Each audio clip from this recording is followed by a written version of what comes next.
It is the moment Stanford has been thinking about for a year now, the chance to earn a second straight national title. Junior Casey Danielson gave the Cardinal the third and final point they needed, a one-up victory over Duke's Leona McGuire. Stanford will play for the NCAA championship tomorrow.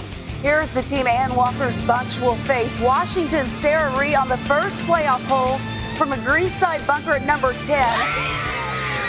Are you kidding me? The 18-year-old freshman clinching the final point needed for a spot in the finals for the Huskies. You like drama?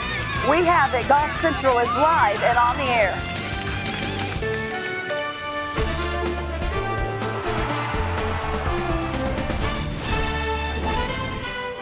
Golf Central.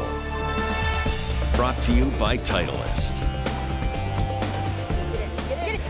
Anybody who thinks golf is a tame sport didn't watch all of this unfold. How about the Washington Huskies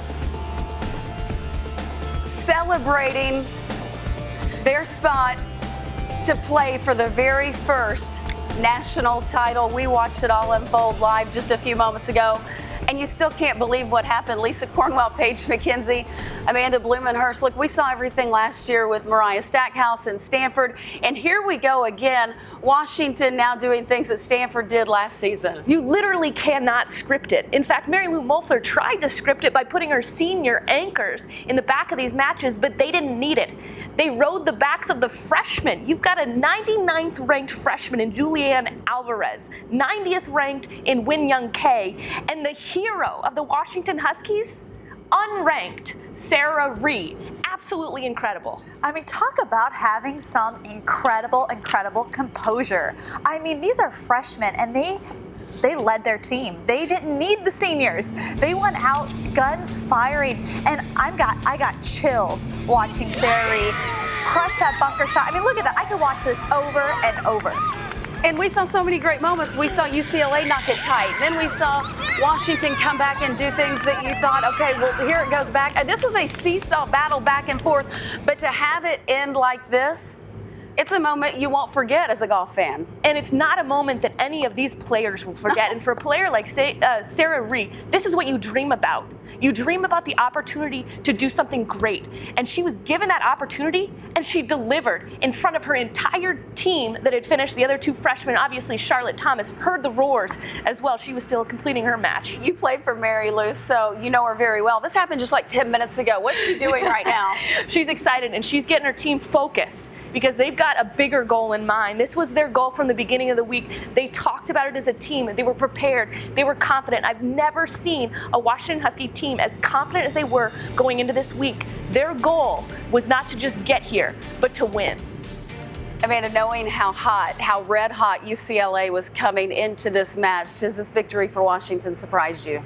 It is surprising. However, the Washington, they were ready. They were relaxed on the driving range. They were confident in their players. And also, I think they knew this course. You said that their home courses are so similar to Eugene Country Club. So I really think that this played to their advantage. And I mean, I can't talk enough about Sarah Ree coming back. She was down 3 and won 4 holes in a row. So that is just unbelievable. Paige, at this point, how does Washington sort of reel it in and settle it down? You said Mary Lou's talking to them, but these young players, how do they do that and get ready for tomorrow? Mary Lou's been absolutely key this week. It's a different coach than even what I recognize. She's been very relaxed. You saw her out there on the golf course today, a lot with Julianne Alvarez, keeping her loose, keeping her comfortable, and getting her in the place that she succeeds best in. Mary Lou doesn't want to treat this like any other match, even though I know for her, a coach of 33 years, a coach that doesn't have a national championship yet, this means a heck of a lot to the Washington Husky program. Washington and UCLA went out after Stanford and Duke. So first, let's show you Stanford-Duke, how they got to where they were. Early highlights from their semifinal action, starting with Mariah Stackhouse and Gurbani Singh. Stackhouse here, Paige, at the par 5 fourth, her third. And of course, she's just trying to cap off her college career the way that she wants to, with a W, starting off this match just that way. And she would have that short attempt there for birdie. And doing what Mariah does. What a match play player. And not a doubt, ladies and gentlemen, that was right in the hole. She would win that hole. Stackhouse now 2 up after 4 holes. Stackhouse now at the par 4-8. Her second shot. And when you have only 84 yards and a wedge in your hand, you have to be able to capitalize. It's always pin seeking. These greens are receptive. You want to get it close. Mariah knowing that and doing just that. She would birdie that hole, so Stackhouse would go on to win the match 3-2. Stanford leads at this point 1-0. As they share hugs, congratulating Mariah Stackhouse. Sierra Kirsten for Stanford taking on Celine Boutier from Duke. Boutier came in with such an exceptional match play record. Oh, she did it. She was 10-1 going into this match, and it just really wasn't happening for her, but it was happening for Kirsten. She was playing great golf, and Celine just wasn't able to put it together. And here it was close, gets it inside, but no cigar. So she concedes that putt. Kirsten wins the match 4-2. Stanford now with a 2-0 lead. Casey Danielson for Stanford. Leona McGuire for Duke, the reigning Player of the Year in McGuire, but she's been dealing with some health issues, possibly vertigo. Danielson now at the par 5 17th. This is an eagle putt to win the hole. And such a strong part of the Stanford lineup, was part of the national championship team last year and showing experience. These greens were very difficult to adjust to in the semifinal matches. They sped them up, showing she knows how to lag putt. So Leona now knowing that she needs to make this putt to have the hole. And you know, this was not a tap in. This was a long putt. She gave it a good speed, a little too firm, but she knew she had to get it there because it was go in or go home. So Danielson now is Dormy 1 up with 1 to play. Here she is at the par 4 18th. Very difficult driving golf course, and especially on hole 18, you've got a bunker on the left-hand side. You want to keep it up the right-hand side of the fairway. You see that? That's right down the middle. Can you get it even closer to the down line? the cut line right there. Does she get a certificate for the straightest drive? McGuire, after missing the fairway, we've talked about how difficult that rough is all week long. And that wasn't an easy lie either. The ball was below her feet, and that's a beautiful shot out of that lie. She hits it within 30 feet. So McGuire now, she will have that 30-footer, as Amanda mentioned, for birdie. She definitely wasn't on her game. We saw her miss the fairways off the tee to the left on 17 and 18. Nice lag putt there, but really never gave her a good chance for birdie. So all Danielson has to do is 2-putt, and she has secured this victory. And again, so important to have good speed control when you know all you need is 2 putts to win the match. And par is conceded, so Stanford goes up 3-0, advancing to the finals for the 2nd straight year. Taking a look at just all the final scores there. Mariah Stackhouse, we can't say it enough how clutch she is this time of year. And it's so nice to have a match going out early that you know you can count on. And for Ann Walker, Mariah Stackhouse is that player. And also Casey Danielson, she has played phenomenal in this NCAA. She hasn't had a great year, but she was the lowest stroke score on her team. So she's going hot coming into the match play. Let's hear from Ann Walker. She spoke with Ryan Lavner. Thanks, Lisa. Coach, 2 years in a row now you've been able to reach the championship final. How have you been able to navigate the unpredictable road of getting through both stroke play and through match play? Luckily, I haven't had to hit a shot, and I have some great players who have been able to focus on every shot and hit one shot at a time and stay really patient, and I think that's played out for us very nicely. Only 3 teams in history have won back-to-back national titles. What would it mean for Stanford women's golf to be able to add to that legacy? Wow. I hadn't thought of that. It's funny because we've gotten to this point and I actually hadn't even thought about what it would mean to win a title again, and I think that's probably a good thing because we really need to stay committed to the one shot at a time stuff, the staying patient if we want to have a chance.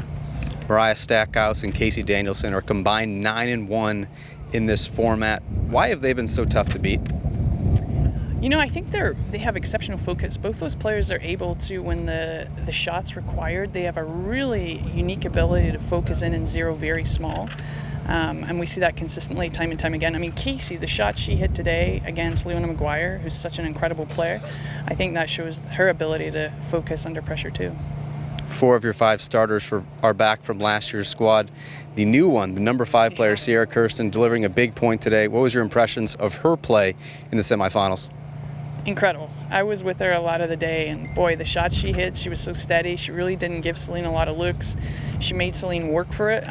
Celine got a couple of holes back around the turn, but Sierra definitely made her work for it. She had one little hiccup and didn't phase her. She bounced right back and won the next 2 holes. So really proud of her and the way she handled herself. And I know our team, as much as we're excited about getting to the finals, everyone's really fired up for Sierra.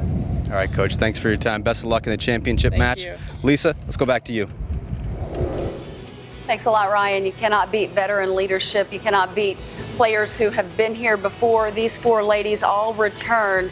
If you look at their match play record and what they've done the last 2 years, Casey Danielson, undefeated, a huge part of Stanford's success. Obviously, Mariah Stackhouse, a huge part as well, but all of these with winning records. Okay, let's take a look at our second semifinal match, UCLA versus Washington. Bethany Wu for UCLA, Julian Alvarez for Washington. We picked this up on number 16. The match at this point, all square. And for most of the day, we thought this was going to be the deciding match because they were the only one that didn't have anybody taking control. But Julian Alvarez taking a little bit of control right here on the 16th. And it's huge that late in the game, she goes 1 up. Alvarez now still 1 up at the par 4 18th, Amanda. And you can tell by that fist pump she had. She was fired up.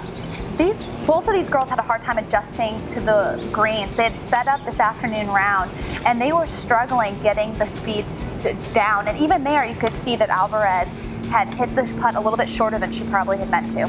Now her opponent, Wu, her 3rd shot. This pitch, it needs to go in. It does. You can see she missed the green there, which you don't want to do when you are down 1 with 1 to play, but she still had to make this putt. Julian Alvarez needing to make this putt to win the match. And how clutch was that? That was not a tap-in. That was an excellent putt. Fist pump, congratulations all around. So Washington gets its first point on the board, taking a 1-0 lead at that point, but we are just beginning. Hadis Liebman for UCLA and Winyoung Ket for Washington. Ket is 1 up at this point at the par 5 17th. She's from New Zealand, quite a few match play experiences throughout her junior career, so she's familiar with this style of play. UCLA 5. And that birdie would win the match. Huskies now lead 2-0. UCLA's Bronte Law versus Charlotte Thomas for Washington. These two have a long and storied history. Let's go to the par 5 17th. Law with a birdie putt to win the match. A little downhill slider. It was, and look at how excited. You could hear her yell. She was fired up to get that point for her team. And these were 2 veteran players on their team, leading the team, knowing that each point was going to matter. So now it stands Washington 2, UCLA 1. This was all coming in pretty quickly. Let's go to our next match. Louise Ritterstrom for UCLA versus Sarah Reeve for Washington. Ritterstrom at the par 5 15th, this long one. And this match, not a lot of birdies throughout the day, but this hugely meaningful, leaving the match now 3 up with 3 to play. And we would see some more big moments from her. Ritterstrom now at the par 5 17th. Okay, so she's dormy. 2 up with 2 to play. This is her 3rd. Yeah, after Julianne birdied the 16th hole, now on the 17th hole, put a little pressure on her, and perhaps the nerves got to Louise on that approach shot on the par 5. So what would she do to come back from that? Because now you have all sorts of thoughts going through your mind right off that tight lie. Well, she clips it pretty clean. And she had a little bit of luck there from the top of the flagstick, but puts the pressure squarely back on Washington. And I'm actually very impressed by that chip shot she had. That wasn't a lot of green to work with, but Julianne answered Sarah answered right back with that amazing putt, long birdie putt to win the hole and continue the match. Yeah, so Renow 1 down with 1 to play. Ritterstrom 1 up going into 18. It's a par 4, and she's sort of made a little bit of a mess of this. This is her 4th shot here. Yeah, she definitely got frazzled somewhere along the line because Sarah Reeve kept making some incredible putts to extend the match. She thought she had it wrapped up potentially. And now for the bogey putt, she makes that.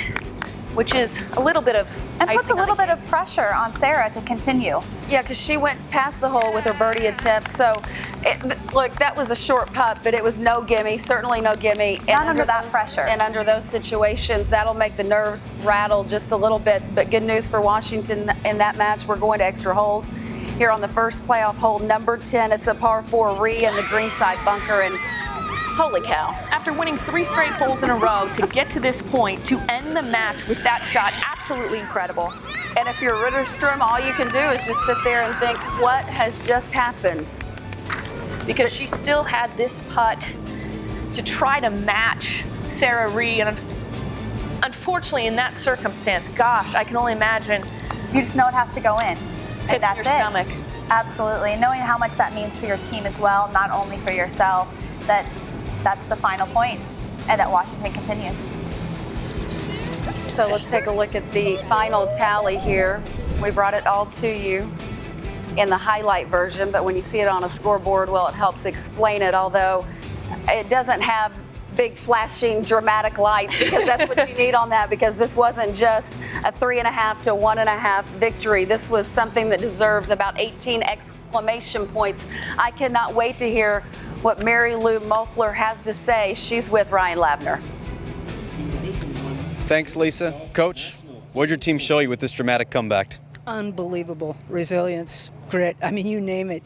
To have your 3 points come from 3 freshmen is just unreal. And for Sarah Reed, she was 3 down, 3 to go, and ends up holing out a bunker shot for birdie on the 19th hole, and that ends up deciding the match. And I just couldn't be happier for these guys. They're unbelievable group of kids. You've expressed a great deal of confidence in your freshmen all week long. Why is that?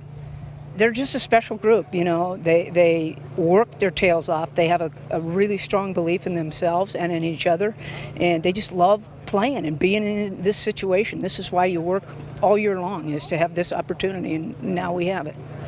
What did Sarah Ree show you in particular with that performance? Just incredible grit, incredible grit. She was 3 down, 3 to go, like I said, and I left. I left her, and then she wins 4 holes in a row. So after she won the 3, I walked up to her after she won 2 in a row. I said, "You've won 2 in a row, I'm leaving you alone." And she wins 2 more, and that's it. It's unreal, unreal. Coach, your 33rd year with the Washington women's program. What does it mean to be so close now to a national title? You work your whole life, to just have this opportunity, and I couldn't be happier with our opponent. Just respect the heck out of Ann, and for them to be back here again that's huge, and just a statement about the Pac-12, and it'll be fun. It'll be like playing our best friends tomorrow. Coach, thank you so much. Congrats on that dramatic victory. Lisa, let's go back to you. Once again, Ryan, thank you. This is the sort of thing you can't make up, because when you start comparing Stanford last season to Washington this season, Paige, it's amazing. They both came in ranked 13th in the golf stat rankings. They both beat the number 1 team, or the number 1 seeded team in the semifinals. They both are in the Pac-12. Of course, we know that Stanford won its very first program title last year, and there is a question mark for the Washington Huskies. Now let's go to Carrie Forsyth with Ryan Lavner. Thank you, Lisa. Coach, what are your emotions right now after that dramatic loss? I mean, I'm obviously disappointed. You don't want to lose in semifinals, but we just got beat. I mean, at the end, there was just some magic happening, and it wasn't going in our direction. So, we had a girl made 2 birdies and holed out from the bunker. So there's nothing you can do about that. But, obviously the girls are upset, and, it hurts. But I don't know. I had a good time, and hopefully they had a good time and learned a lot. And it's match play. It's a crazy game, and it's just a crazy game. You never know who's going to win. After your great season, after getting the number 1 seed here in stroke play, what will you tell your team tonight? That it's going to hurt, but that it's okay, and that hopefully they grew as players this week. I actually already told them that, and this is golf. I mean, you're always only as good as your next tournament. So we did a great job this week. We didn't win, but that can happen in match play. It doesn't matter. It's not a reflection of the quality of team or players that they are. And, we'll just continue to move forward and continue to try and hopefully get back and have another chance next year. Coach, thanks for stopping by. Appreciate it. Congrats on a great run. Lisa, let's go back to you. youth movement all around golf. Youth movement for the Washington Huskies. All 3 winning points coming from freshmen, including that young lady right there, 18-year-old Sarah Reed. Much more to discuss. Plus, looking ahead to tomorrow, that's coming up next on Golf Central.